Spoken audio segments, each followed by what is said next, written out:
सबसे पहले जो मुद्दा है वो मुद्दा है बेरोजगारी का।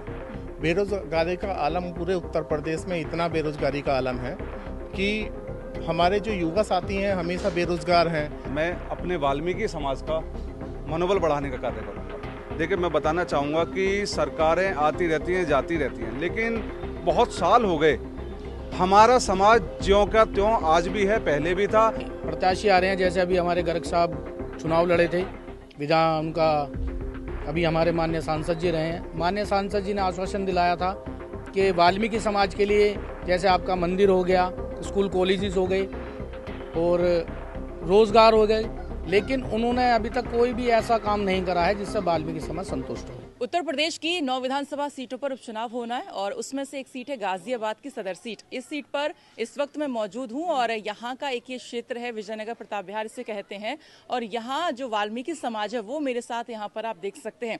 तो यहां पर हम जानेंगे कि आखिरकार जो वाल्मीकि समाज है वो क्या सोचता है, इनके मन में क्या कुछ है, किन मुद्दों पर ये लोग वोट करते हैं और इनकी परेशानियां क्या कुछ हैं और पार्टियों को लेकर इनके क्या व्यूज हैं। तो आइए इनसे हम एक बातचीत यहाँ पर करते हैं। क्या नाम है आपका? विनोद कुमार जी। विनोद कुमार जी, जब आप वोट करने जाते हैं तो किन मुद्दों पर वोट करते हैं? विकास के मुद्दों पर वोट करते हैं। विकास के मुद्दों पर। तो लग रहा है यहाँ पे पिछले 5 या 10 साल में कुछ विकास हुआ है क्या? जी, विकास तो हुआ है, ऐसी बात नहीं कि विकास नहीं हो पा रहा, विकास हो रहा, लेकिन जैसे हमारे कॉलेज का मामला है, कॉलेज बनने चाहिए और जो सरकारी नौकरियां मिलनी चाहिए, लेकिन उसे देखते हुए रोष है थोड़ा सा। मतलब कि यहाँ पे सरकारी कॉलेजेस वगैरह नहीं हाँ, कॉलेज होने चाहिए और सरकारी नौकरियां मिलनी चाहिए सिर्फ इसमें, लेकिन सरकार तो अपने हिसाब से ठीक ही काम कर रही है, कोई दिक्कत नहीं है, वो सही काम कर रही है। मतलब थोड़ा और विकास हाँ, की थोड़ा और विकास होना चाहिए, जरूरत है। आप बताएं थोड़ा सा, यहाँ पर वाल्मीकि समाज से भी आप आते हैं, आप लोग थोड़ी सी अपनी दिक्कतें थोड़ा सा क्या कुछ रहती हैं बताएं, और पार्टियों को लेकर आपका क्या कहना है, सपा, बीजेपी, बसपा, तीनों को लेकर? देखिए, पार्टियों को लेकर हमारा कोई खास ओपिनियन है नहीं वाल्मीकि समाज का, क्योंकि काम तो सरकारें कर रही हैं और पार्टी भी काम कर रही हैं। जैसे यहाँ बीजेपी सरकार है, अपना काम कर रही है, लेकिन काम कर रही हैं अदर समाज के लिए, अदर लोगों के लिए, और वाल्मीकि समाज को लेकर अभी तक ना तो यहाँ कोई काम हो रहा है, ना वाल्मीकि समाज की जो परेशानियाँ हैं वो ख़त्म हुई हैं। और आप विजयनगर में अभी खड़े हुए हैं तो आप देख ही सकते हैं कि हमारे प्रांगण का क्या हाल है, क्या यहाँ की परिस्थिति है, और यहाँ का जो गाजियाबाद का कर्मचारी है, सफाई कर्मचारी है, वो किस पीड़ा से गुजर रहा है।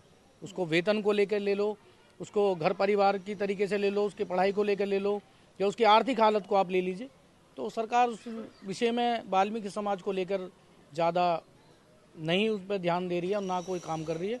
और जहाँ तक वोट का सवाल है, पार्टी का सवाल है, तो यदि वाल्मीकि समाज का टिकट नहीं तो अन्य पार्टी को वाल्मीकि समाज की किसी को वोट नहीं।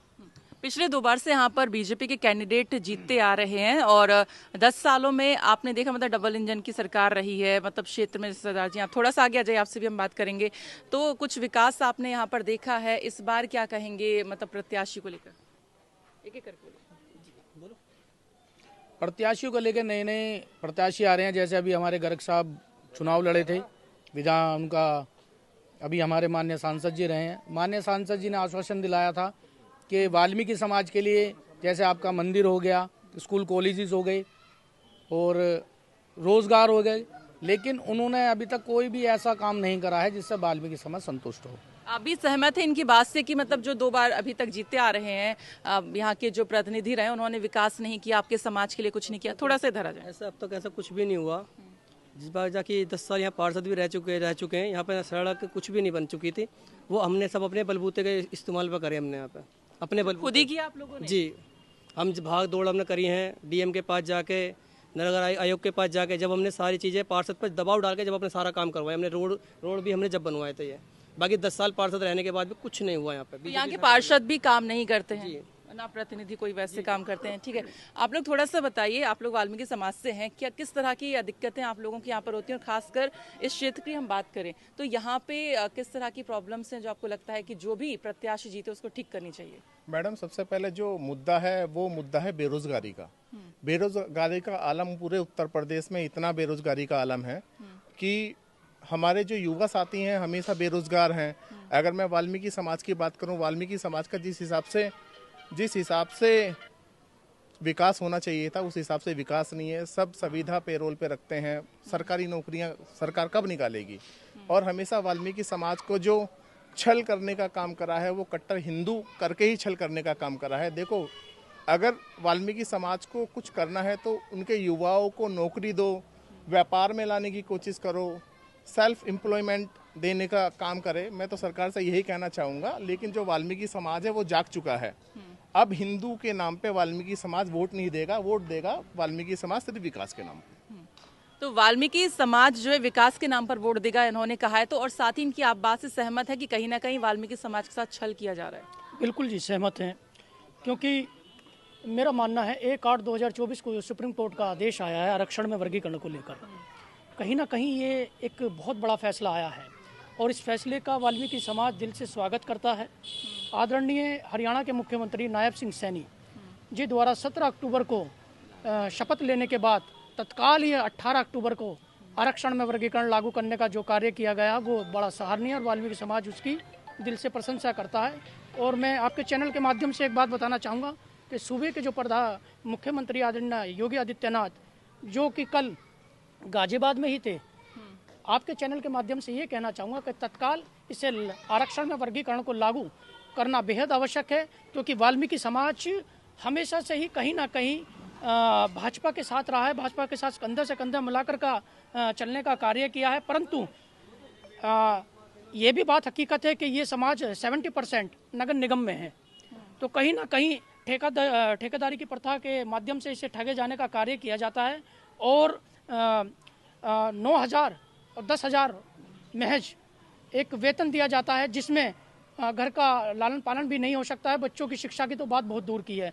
इसीलिए मेरा कहना है वर्तमान में जो सरकार है आरक्षण में वर्गीकरण को लागू कर इस ठेकेदारी प्रथा को हटाने का कार्य करे, जिससे वाल्मीकि समाज की दैनीय स्थिति, आर्थिक स्थिति सुधर सके और ये समाज आगे बढ़ सके। धन्यवाद। आप बताइए थोड़ा सा, आप अगर हम भारतीय जनता पार्टी की बात करें, क्योंकि पिछले 2 चुनावों में हमने देखा कि वही जीते आ रहे हैं, डबल इंजन की सरकार रही है, तो आप लोग बीजेपी के कामकाज से मतलब आपके समाज को लेकर भी कितना खुश हैं? देखिए, सबसे पहले तो मैं धन्यवाद देना चाहूँगा पत्रकार महोदया का कि आपने अपने चैनल के माध्यम से मुझे बोलने की अनुमति दी। और सर्व समाज के साथ साथ मैं अपने वाल्मीकि समाज का मनोबल बढ़ाने का कार्य करूँगा। देखिए, मैं बताना चाहूँगा कि सरकारें आती रहती हैं, जाती रहती हैं, लेकिन बहुत साल हो गए हमारा समाज ज्यों का त्यों आज भी है, पहले भी था। एक नगर निगम की सबसे छोटे स्तर की नौकरी की बात करूंगा मैं, जहां आज भी वेतन CLC पे दिया जाता है 10,000 रुपये मात्र। अगर 10,000 रुपये मात्र दिया जा रहा है, उसमें कैसे आप बच्चों का पालन पोषण कर लेंगे, कैसे मकान का किराया दे लेंगे, कैसे बिजली का बिल दे लेंगे। तो जब तक हमारे समाज को मुख्य धारा में नहीं लाया जाएगा तो हम किस सरकार को ये कहें कि वो हमारी हितैषी है। जब तक आज आप देखिए कि उत्तर प्रदेश में, क्योंकि हम लोग उत्तर प्रदेश के निवासी हैं, तो उत्तर प्रदेश की सबसे पहले चर्चा करना चाहूँगा कि उत्तर प्रदेश में जहाँ पे एक नारा आता है बेटी बचाओ बेटी पढ़ाओ, लेकिन सबसे ज़्यादा छोटी बेटियों के बलात्कार का केस किस में आता है? उत्तर प्रदेश में आता है, जहाँ के सूबे के मुख्यमंत्री हैं आदित्य योगीनाथ जी।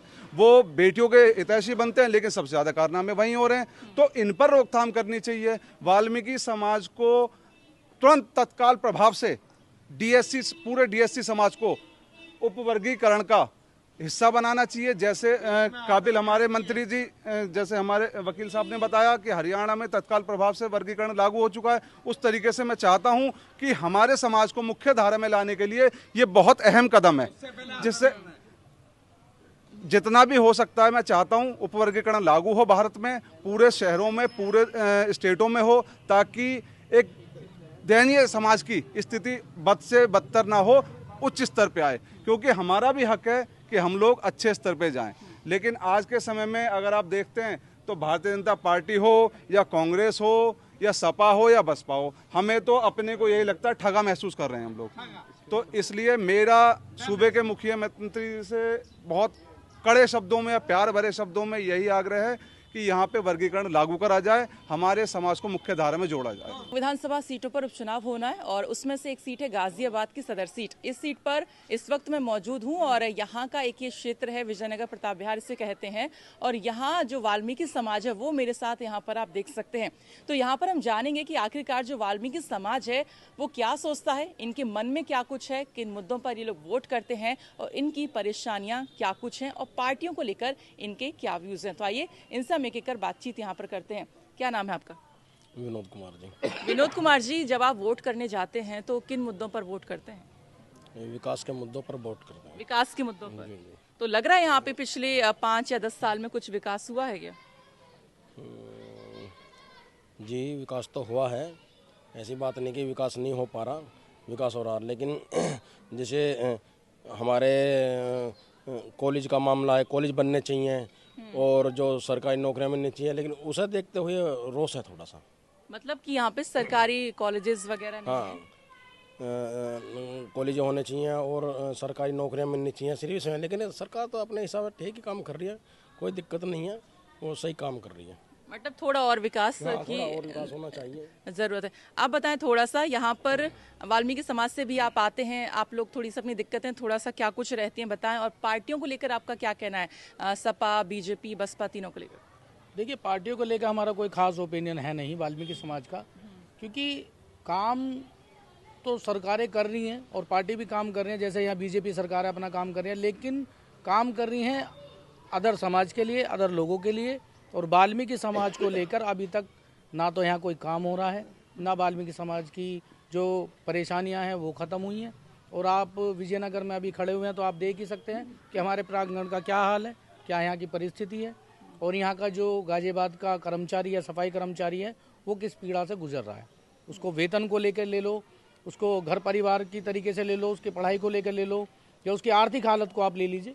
तो सरकार उस विषय में वाल्मीकि समाज को लेकर ज़्यादा नहीं उस पर ध्यान दे रही है और ना कोई काम कर रही है। और जहाँ तक वोट का सवाल है, पार्टी का सवाल है, तो यदि वाल्मीकि समाज का टिकट नहीं तो अन्य पार्टी को वाल्मीकि समाज की किसी को वोट नहीं। पिछले 2 बार से यहाँ पर बीजेपी के कैंडिडेट जीतते आ रहे हैं और 10 सालों में आपने देखा मतलब डबल इंजन की सरकार रही है, मतलब क्षेत्र में सरदार जी आप थोड़ा सा आगे आ जाइए, आपसे भी हम बात करेंगे। तो कुछ विकास आपने यहाँ पर देखा है, इस बार क्या कहेंगे मतलब प्रत्याशी को लेकर? एक एक करके बोलो। प्रत्याशियों को लेकर नए नए प्रत्याशी आ रहे हैं। जैसे अभी हमारे गर्ग साहब चुनाव लड़े थे, विधान उनका अभी हमारे माननीय सांसद जी रहे हैं। माननीय सांसद जी ने आश्वासन दिलाया था कि वाल्मीकि समाज के लिए जैसे आपका मंदिर हो गया, स्कूल कॉलेजेस हो गए और रोजगार हो गए, लेकिन उन्होंने अभी तक कोई भी ऐसा काम नहीं करा है जिससे वाल्मीकि समाज संतुष्ट हो। आप भी सहमत हैं इनकी बात से कि मतलब जो 2 बार अभी तक जीते आ रहे हैं, यहाँ के जो प्रतिनिधि रहे उन्होंने विकास नहीं किया, आपके समाज के लिए कुछ नहीं किया? थोड़ा सा इधर आ जाए। ऐसा अब तक ऐसा कुछ भी नहीं हुआ। जिस बार जाके 10 साल यहाँ पार्षद भी रह चुके हैं, यहाँ पे सड़क कुछ भी नहीं बन चुकी थी, वो हमने सब अपने बलबूते के इस्तेमाल पर करे हमने यहाँ पे।